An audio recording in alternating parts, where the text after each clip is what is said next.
Welcome back to Body Bags, everybody. I am Chris, and this week's theme is Roger Corman Week.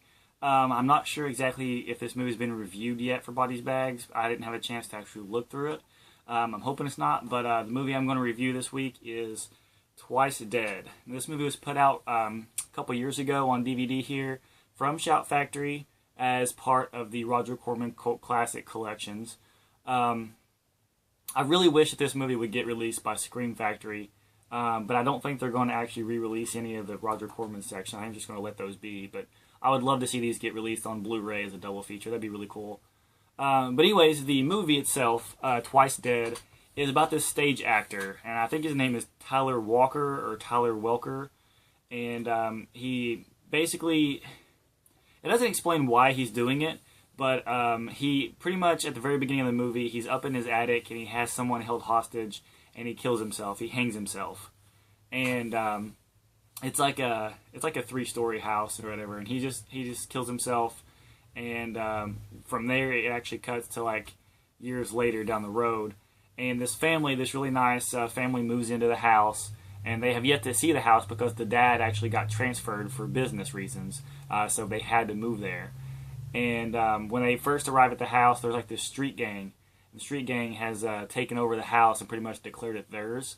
So whenever the city cops kick them out because of this, the gangs aren't too happy and aren't too pleased, so they're going to try to terrorize the family. And they come back night after night terrorizing the family.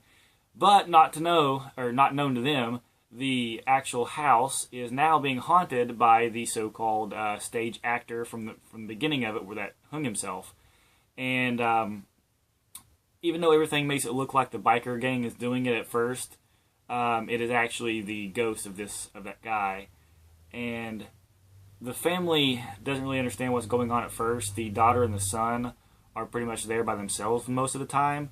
And whenever these street gang people start attacking them, they decide that they've had enough with this family. So the street gang actually goes in and is going to attack the daughter and son late at night once. So they go in, and sure enough, the ghost starts attacking the gang members and killing the gang members one by one. And one thing that I like about this is I like a lot of movies that do this though. Instead of using any type of actual person or whatever, they have the like an effect of a ghost or whatever, or the person just appear. They just have the actual objects like themselves start moving around and killing people.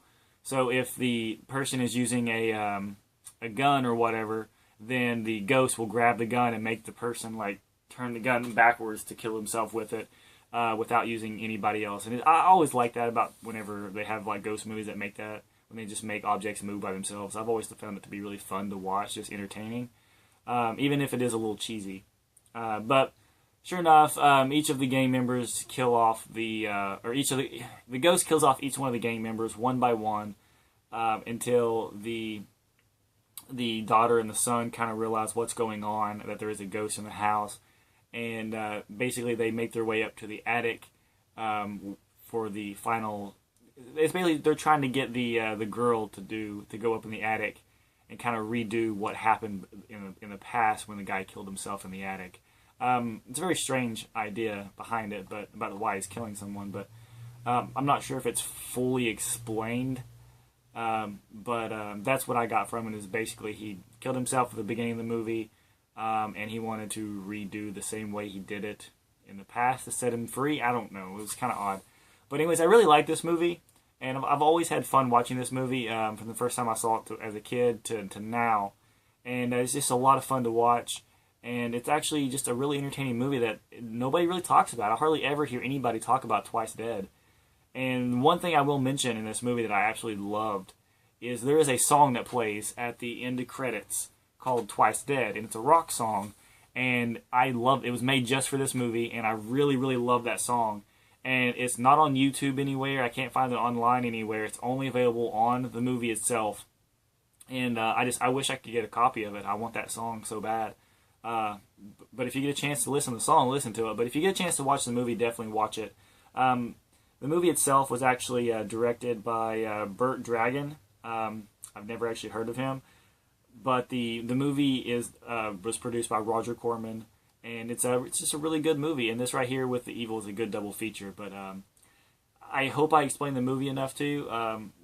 It's really hard to explain, but the biker people, they all have their own like little not accents, but they all act a certain way. So they all have like their own little character pieces or whatever that make them unique and cool.